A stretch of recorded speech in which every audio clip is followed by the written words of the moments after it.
Les récentes avancées technologiques autour des IA génératives suscitent un intérêt majeur dans le monde de l'entreprise, avec pour principale ambition celle de booster la productivité des collaborateurs. Cela se traduit par l'accès rapide aux informations, pour faciliter typiquement la prise de décision, la création de contenus de plus en plus intelligents et précis, tels que la création de rapports, de résumés, la génération de mails pour soulager les équipes support, et j'en passe, et donc une assistance permanente des collaborateurs par de l'IA dans l'exercice de leurs fonctions. Permettre à un utilisateur de formuler son besoin en langage naturel et d'avoir le résultat escompté, tout en minimisant la frustration qu'on a tous connue auparavant en échangeant avec un chatbot, est une avancée technologique majeure. C'est dans ce sens que nous avons développé Fin, un chatbot d'entreprise permettant non seulement des collaborateurs d'avoir accès rapidement aux informations et aux données d'entreprise, mais aussi capable de prendre du recul et d'analyser les données grâce aux IA génératives.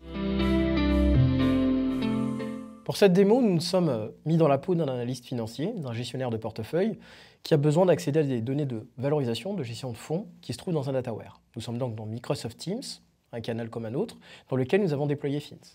Quand vous arrivez sur la page d'écran, la page d'accueil de Fin, donc vous arrivez sur une carte comme ça qui vous permet d'accéder à des informations de deux manières, soit en langage naturel, soit en cliquant sur des boutons comme dans une application. On peut cliquer directement sur les données financières, avoir accès au rapport global, et donc on a une carte qui nous permet justement d'avoir accès aux données financières.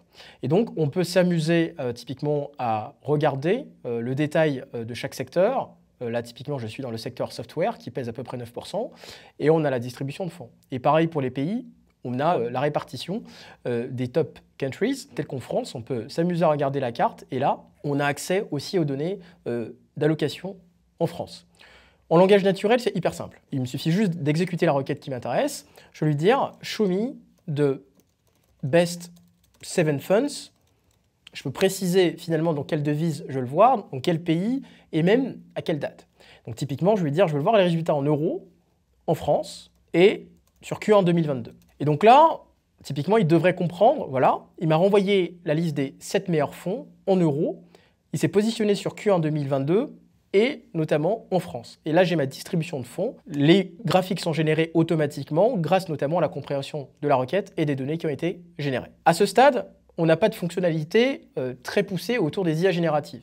On ne peut pas poser des questions qui demandent une réflexion approfondie sur les données. Pour vous faire la démo, je vais activer cette fonctionnalité d'IA générative à partir de mes données d'investissement, qui s'appelle Superpower.